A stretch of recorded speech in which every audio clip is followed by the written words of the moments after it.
ભરૂચના દિગ્ગજ નેતા અને રાજ્યસભાના પૂર્વ સાંસદ મરહૂમ અહેમદ પટેલની જન્મજયંતિ નિમિત્તે ભરૂચ જિલ્લા કોંગ્રેસ સમિતિ દ્વારા ભાવપૂર્વક શ્રદ્ધાંજલિ કાર્યક્રમનું આયોજન કરવામાં આવ્યું હતું.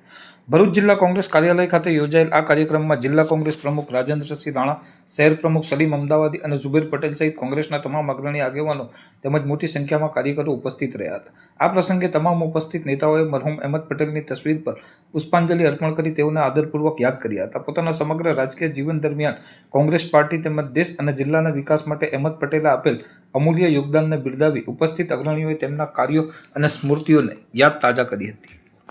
જી, ગુજરાતના પનોતા પુત્ર, રાષ્ટ્રીય નેતા, જેના હૈયે અમારા સૌનું સમગ્ર લોકોનું હિત સમાયેલું હતું એવા રાષ્ટ્રીય નેતા અને અમારા પરિવારના મોભી કહેવાય ભરૂચ જિલ્લા કોંગ્રેસ સમિતિના એવા રાષ્ટ્રીય નેતા અહેમદભાઈ પટેલ સાહેબના જે જન્મ જયંતિ છે તેમને આ તબક્કે કોટી કોટી વંદન કરીએ છીએ, શ્રદ્ધાંજલિ પાઠવીએ છીએ.